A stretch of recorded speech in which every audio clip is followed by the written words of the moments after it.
नमस्कार, मैं जाहिद अहमद शाह कहानी अनजानी जानी पहचानी में आपका स्वागत करता हूं। हमारी आज की जो कहानी है वो टॉलस्टॉय की एक कहानी का हिंदी रूपांतरण है। बहुत समय पुरानी बात है। एक नगर के अंदर एक गांव था। उस गांव के अंदर एक मठ हुआ करता था। उस मठ में सैकड़ों शिष्य थे, हजारों अनुयायी थे उस मठ के। और उस मठ के जो मठाधीश थे उनका जो व्यक्तित्व था वो भी बहुत ही आकर्षक था। उनके शरीर पर बेशकीमती आभूषण थे, उनके सर पर मुकुट था और हाथ के अंदर चांदी की और रत्नों से जड़ी थी छड़ी भी हुआ करती थी, जो सुनने में आता है कि किसी राजा ने उनको दान किया था। मठ का जो वातावरण था वो बड़ा भक्तिमय था। लोग शिक्षा दीक्षा हासिल करते थे। लोग धर्म और ज्ञान की शिक्षा वहां से प्राप्त करते थे। मठ में बड़ा ही आनंदमय जीवन था। लेकिन जैसा प्रकृति का नियम है कि परिवर्तन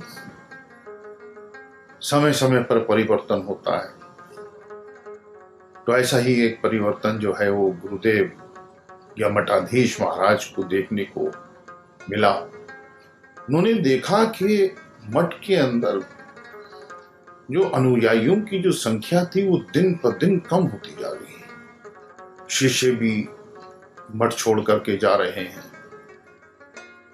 तो इस बात को लेकर के वो बड़े चिंतित हुए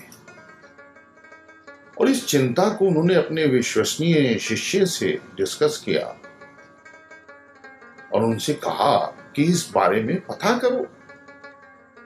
तो शिष्य ने पता करके बताया कि गुरुदेव, नदी के उस पार कोई 3 बहुत पहुंचे हुए संत आए हैं जो जंगल के अंदर बरगद के पेड़ के नीचे बैठ करके भगवान की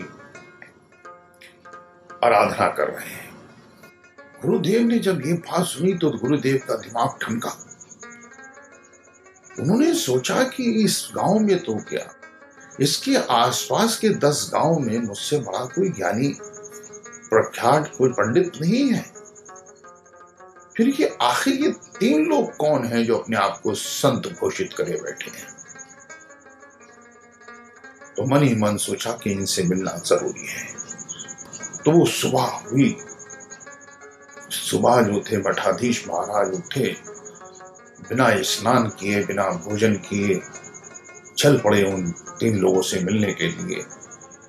वो नदी के किनारे पहुंचे। वहां नाविक से बोले कि मुझे नदी के उस पार छोड़ दो जहां वो 3 ठग संत बैठे हुए हैं, मुझे उनसे मिलना है। नाविक ने नाव में बिठाया और बैठा करके उस पार उतार दिया। मठाधीश नाव से उतरे। नाव से उतरने के बाद वो जंगल में चले उन तीनों को खोजने के लिए।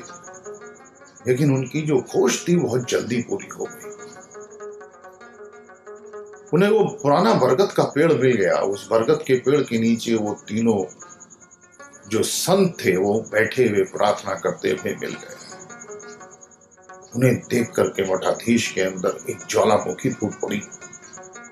वो उनके नजदीक गए और जोर से चिल्लाए, क्या तुम ही वो तीनों संत हो? अब इन तीनों ने आंखें खोली। उनमें से एक बोला कि महाराज, हम तो साधारण व्यक्ति हैं। संत तो वो होता है जो सत्य के अंत तक पहुंच जाए। कहने लगे, तो फिर तुम लोगों को क्यों झूठ बोलते हो कि तुम संत हो? लोगों को क्यों बहका करके यहां बुलाते हो और उन लोगों को ठगते हो? उनमें से दूसरा बोला कि महाराज,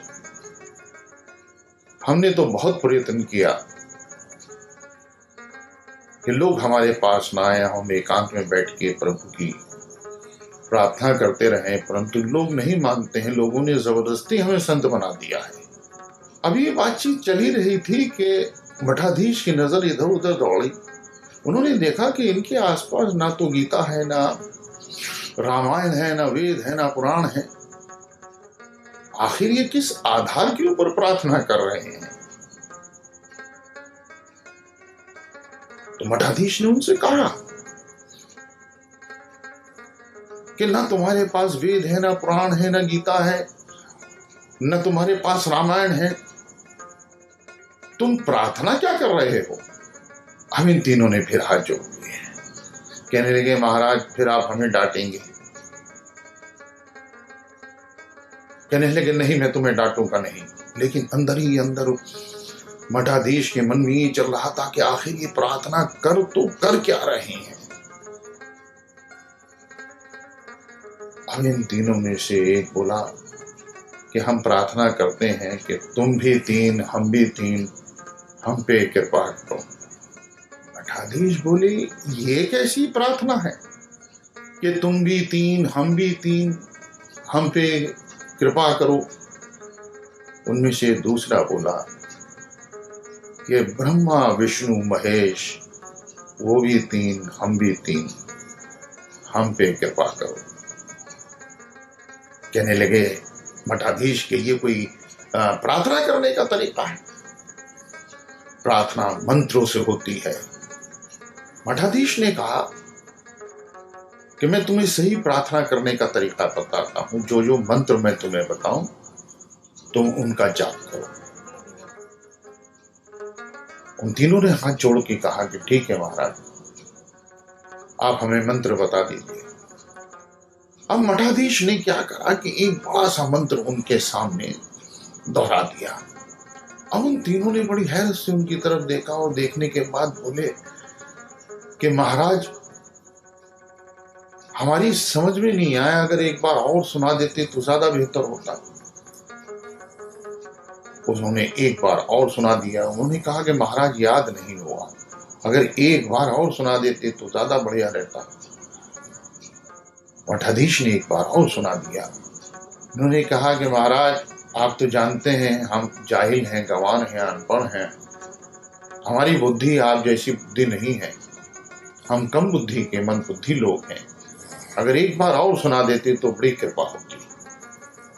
इस प्रकार मठाधीश ने जब 10 बार जो है मंत्र उनको पढ़ के सुना दिया तो वो परेशान हो गए। उन्होंने कहा कि सुनो, आगे की शिक्षा मैं तुम्हें मठ में दूंगा, कल से मेरे मठ में आ जाना और जितना मंत्र तुम्हें याद हुआ है उतने को दोहराते रहो। और ये कह करके मठाधीश वहां से निकल गए मुस्कुराते हुए। उन्होंने ये सोचा खैर ये जाहिल गंवार जिन्हें ना शास्त्रों का ज्ञान, ना गीता का, ना वेद का, ना पुराण का, ये भला मेरा क्या मुकाबला करेंगे। और विजयी मुस्कान लेकर के नाव में बैठे और चल दिए। अभी नाव जो है नदी के अंदर आधा ही रास्ता तय कर पाई थी कि पीछे से गुरुदेव को, मठाधीश महाराज को एक बड़ी जोर की आवाज सुनाई दी, गुरुदेव गुरुदेव गुरुदेव।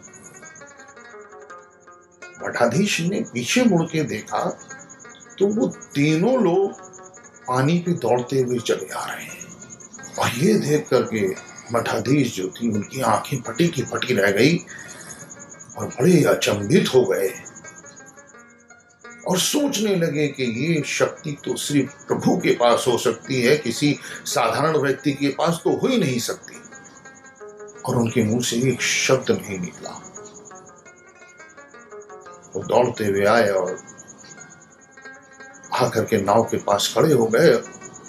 बोले गुरुदेव, जो आपने हमें मंत्र सुनाया था वो हम भूल गए, एक बार और सुना दीजिए।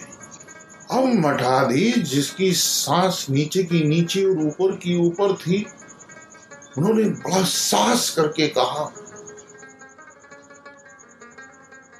तुम्हारी प्रार्थना सही थी, मेरी प्रार्थना में जरूर कोई दोष है। जो तुम कर रहे हो, जिस प्रकार से कर रहे हो वही सही है। तुम भी तीन, हम भी तीन, हम पे कृपा करो। और ये कह करके मठाधीश ने उन तीनों के चरणों में अपना सर रख दिया। तो मित्रों, प्रार्थना कैसे करनी है और कैसे नहीं करनी है ये महत्वपूर्ण नहीं है। महत्वपूर्ण ये है कि आप प्रार्थना ईश्वर को कितनी श्रद्धा से याद कर रहे हैं और कितनी शिद्दत से याद कर रहे हैं। जय हिंद, वंदे मातरम।